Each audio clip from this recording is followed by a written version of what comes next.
আজই ডাউনলোড করুন আর এনজয় করুন আপনার পছন্দের শো। যে মেয়েরা সহজেই আমাদের এখানে আসতে চায় না, আমাদের কাছে অব্দি এসে পৌঁছাচ্ছে না বা ভয় সবাই পাচ্ছে, সহ্য করছে বাড়িতে বসে সহ্য বসে। করে আছে, যে সহ্য না করে এগিয়ে আসা। লড়াইটা শুধু জয়ের নয়, লড়াইটা নিজের ভিতরের ভয়কে হারানো। যে দিদিরা বারবার ভেঙেও হার মানে না, ঘুরে দাঁড়িয়েছে, নিজেই নিজের পিঠ চাপড়ে বলেছে আমি পেরেছি, আজ তারা সকলেই আমাদের কাছে দিদি নাম্বার 1। আজ এমনই 4 জন দারুণ দিদির গল্প শুনবো। আয়েশা, জন্ম জার্মানিতে, বড় হয়ে উঠেছো ওখানেই? না, তারপরে আমি কলকাতায় কিছুদিন এসে তারপরে ইটালিতে আমি part of my primary schooling করেছি। তুমি যে ইউএসএ গেলে, ওখানকার ক্যারিয়ারের শুরুটা তোমার কিরকম হয়েছিল?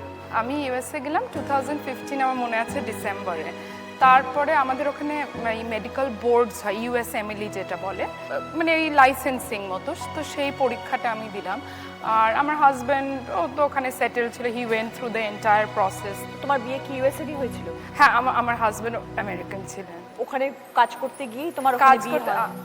আমার মেডিকেল স্কুলে অনেকটা হেড ছিল, তো আমাদের এখান থেকে মেডিকেল এক্সাম অনেক দিতে হয়, তো সেইভাবে আমি অ্যাডভাইস নিতাম, সেইভাবে আলাপ, অনলাইন পরিচয় আলাপ। হয়েছিল। হ্যাঁ, Okay. যেটা হয় আমার লাইফের খুব হঠাৎ, মানে husband had a sudden heart attack. আচ্ছা, তারপরে মানে উইদিন 20 আওয়ার্স আমার লাইফ পুরো চেঞ্জ হয়ে গেল।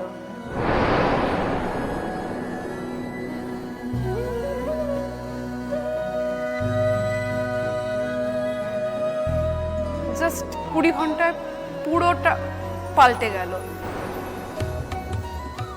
একটা কি যে আমরা আমেরিকার লাইফটা বাইরের থেকে যেটা দেখি, ওয়েন ইউ লিভ দ্যার, আমি আমি কোনো লাইফকে মানে খারাপ ভালো বলছি না, কিন্তু ল্যাক অফ সাপোর্ট সিস্টেমটা সাংঘাতিক।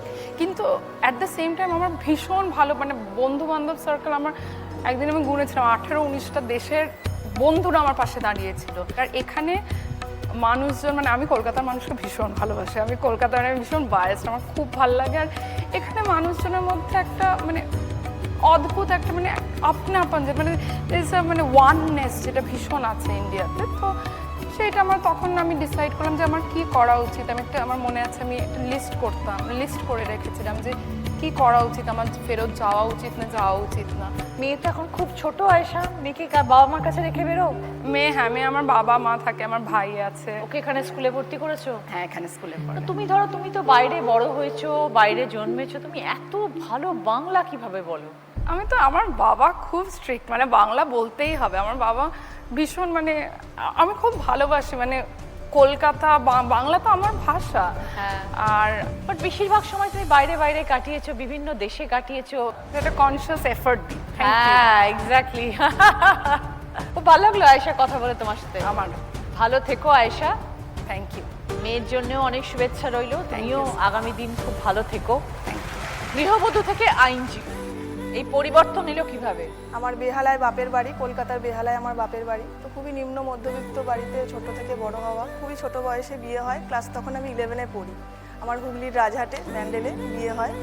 তো ছোট থেকে একটা ইচ্ছা ছিল কোনোদিনও নিজের পায়ে দাঁড়াবো, মানে প্রতিষ্ঠিত হব, নিজের আইডেন্টিটি তৈরি হবে। তো সেই সুযোগ এলো, আমি পুনরায় পড়াশোনা শুরু করি। সদ্য ছেলে হয়েছে, জার্নি শুরু, গ্র্যাজুয়েশন কমপ্লিট করি। তারপরে আমি এলএলবি করি। এই প্রফেশনে আসা বর্তমানে 12 বছর, 11+ আমি এই প্রফেশনে আছি। বর্তমানে হুগলি জজ কোর্টে আমি প্র্যাকটিস করছি একজন আইনজীবী হিসেবে। বহু মানুষের সান্নিধ্য পেয়েছি, আর এই প্রফেশনে এসে বহু সাধারণ মানুষের পাশে থেকে কাজ করার যে সুযোগ পেয়েছি এবং তাদের প্রচুর ভালোবাসা পাই, এটাই আমার কাছে জীবনে দিদি বড় পাওয়া। একটা পরিচিতি তৈরি হয়েছে। একজন গৃহবধূ হয়ে বাড়িতে সীমাবদ্ধ হয়ে থাকিনি, জগৎটাকে চিনতে চেয়েছিলাম। আজকে নিজের পরিচিতির মাধ্যমে পেশায় আছি। তো বাচ্চা হওয়ার পরে তুমি প্রফেশনে এসেছো? বাচ্চা হওয়ার পরেই এই প্রফেশনে শ্বশুর শাশুড়ি সবাই সাপোর্ট করেছে, হাজবেন্ড খুবই সাপোর্ট করেছে। অনেক পড়াশোনার ব্যাপার থাকে, অনেক পড়াশুনো করে এলএলবি পাশ করেছি। তার আগে গ্র্যাজুয়েশন করেছি পলিটিক্যাল সায়েন্স অনার্স নিয়ে, সেটাও হুগলি থেকে, হুগলি উমেন্স কলেজ থেকে পড়াশোনা করেছি। তো এই টোটাল জার্নিটাতেই ছেলে স্বামী প্রত্যেকেই আমাকে সাপোর্ট করেছে। স্বামী কি করেন? হাজব্যান্ড মেডিসিন এগ্রিকালচার নিয়ে একটা প্রাইভেট ফার্মেই চাকরি করেন। আর ছেলে বর্তমানে 15 বছর বয়স, ক্লাস 10-এ উঠবে। বিয়ের পরেও যে স্বপ্ন সফল হয়, একদম পরিবারের সাপোর্ট দরকার। ছেলে যখন 1 বছর বয়স, তখন আমি গ্র্যাজুয়েশন করছি, প্রথম আমার অনার্স কমপ্লিট করছি। তারপরে ছেলেকে নিয়ে ছেলেরও পড়াশুনো চলছে, আমারও পড়াশুনো চলছে, ছেলেকে বড় করছি আর সাথে সাথে আমিও পড়াশুনো করে নিজের লাইফে দাঁড়াচ্ছি, সেটেল হচ্ছি। আমারও নিজে বড় হয়ে ওঠা, নিজের সব শখ পূরণ ছেলে করা। এখন বড় হয়ে গেছে, তোমার এখন আর অতটা টেনশন নেই। ভালো থেকো স্নিগ্ধা, এইভাবেই সুন্দরভাবে জীবন চলুক। ধন্যবাদ। কসমেটোলজিস্ট, স্কিন স্পেশালিস্ট আর কসমেটোলজিস্ট দুটো কি সেপারেট পুরোপুরি? হ্যাঁ, কসমেটোলজিস্ট মানে আমরা যারা বাইরে ট্রিটমেন্ট করতে পারি বা মেডিসিন কিছু দিতে পারি না, যে ইনটেক কি করবে সেটা একজন ডার্মাটোলজিস্ট পারে। আর আমরা যেটা করতে পারি, ধরুন লেজার ট্রিটমেন্ট করতে পারছি, কেমিক্যাল পিল, বা এই যে LHR আমাদের লেজার হেয়ার রিডাকশন। এখন PCOD একটা কমন সমস্যা, সব ফলে সবার হেয়ার গ্রোথ হয়, হরমোনাল সমস্যা থাকে এখন, সেই কারণে LHRটা এখন খুব কমন, কারণ এভরি মান্থ গিয়ে পার্লারে গিয়ে ওয়াক্সিং করাটা ইজ ভেরি ডিফিকাল্ট। তার সাথে ধরুন এখন অনেক ট্রিটমেন্ট, মানে মোল রিমুভ এসে গেছে আমাদের, অনেক ট্রিটমেন্ট। MNRF হয়, ধরুন আপনার অ্যাকনি হলো, অ্যাকনিটা চলে গেছে কিন্তু সেই স্কারটা থেকে গেছে, তখন আমরা MNRF বলে একটা ট্রিটমেন্ট করে থাকি, মাইক্রো নিডলিং ছোট ছোট, তার সাথে গ্লুটাথিয়ন থেরাপি করি। তো এগুলো ওই অ্যাকর্ডিং টু দেখে বুঝতে হয় যে কার কি লাগবে। কিন্তু ধরো দিশারি, এখন তো অনেক জায়গায় এখন কিরকম ক্লিনিক দেখতে পাওয়া যায়। তুমি ধরো তুমি তো চাকরি করতে, হ্যাঁ। সেখান থেকে তুমি নিজের বিজনেস শুরু করলে। আমার কাছে 2-3টে পার্টনারশিপের অফার এসেছিল, বাট লাস্ট টাইম আমার হাজব্যান্ড বললো কারোর সাথে পার্টনারশিপে করতে নিজে হবে না, করো, একা করো। তুমি নিজেই করো। আমার কিছু সেভিংস ছিল, কিছুটা আমি লোনও নিয়েছিলাম যখন শুরু করি, তবে ম্যাক্সিমামটাই আমার হাজব্যান্ড হেল্প করেছিল।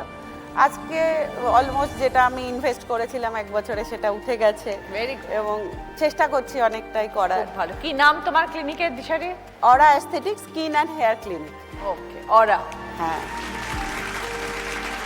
মহিলা সুরক্ষা আধিকারিক কোচবিহারের মূলত কাজটা কি, কি করতে হয় তোমাকে?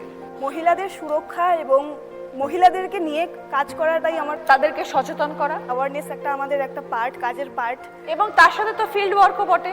হ্যাঁ, আমরা ব্লক লেভেল এবং গ্রাসরুট লেভেলে গিয়ে আমরা একটা অ্যাওয়ারনেস করেই থাকি। যেসব মহিলারা পারিবারিক নির্যাতিত হচ্ছে তারা আমাদের এই আইনের আওতায় আসতে পারে। The protection of women from domestic violence act আচ্ছা। যেটা আছে, প্রথমত যে তাদের প্রোটেকশন অর্ডারটা, তারপরে আছে আমাদের রেসিডেন্স অর্ডার, তারা কোথায় থাকবে যে পারিবারিক নির্যাতনের শিকার হচ্ছে, আচ্ছা, তাদের যে থাকার জায়গা, তারা শ্বশুর বাড়িতে থাকবে না তারা বাবার বাড়িতে থাকবে, ওকে। সেই থাকার জায়গাটা তাদের, আচ্ছা। যেটা আদালতের মাধ্যমেই তারা এই সুবিধাগুলি পেয়ে থাকে। তো এইরকম কাজ করতে কি কখনো বাধার সম্মুখীন হতে হ্যাঁ, হয়েছে? অবশ্যই অনেক বাধার সম্মুখীন হতে হয়। তাহলে কি অর্পিতা মল্লিক খুব সাহসী একজন মহিলা? আমাদের অনেক রূপ দেখাতে হয়। এক্স্যাক্টলি তাই। একটা মেয়ে খুব অসহায়ভাবে আসছে, কত মানুষের হ্যাঁ। সামনে গিয়ে তোমার দাঁড়াতে হবে সেটাই। মেয়েটাকে বাঁচানোর জন্য, না? একদম একদম। কিন্তু তারপরে যখন মেয়েটার মুখে হাসি মুখ দেখো, তখন নিশ্চয়ই মনে হয় যে হ্যাঁ, একদম। এই বিষয়টাকে আরো সবার মধ্যে পৌঁছে দেওয়া একদম। যাবে, সচেতন যে করতে হয় অ্যাওয়ারনেস। মানুষকে। হ্যাঁ, Yes. যে মেয়েরা সহজেই আমাদের এখানে আসতে চায় না, আমাদের কাছে অব্দি এসে পৌঁছাচ্ছে না বা ভয় সবাই পাচ্ছে, সহ্য করছে বাড়িতে বসে সহ্য বসে। করে আছে, যে সহ্য না করে এগিয়ে আসা বা নিজের পায়ে দাঁড়ানো। আমি যেমন আমার শিক্ষাটাকে হাতিয়ার করে আমি একটা জায়গায় আসতে পেরেছি, তারাও যেন আসতে পারে। ঠিক আছে। ভালো থেকো অর্পিতা, খুব ভালো কাজের সাথে তুমি যুক্ত আছো।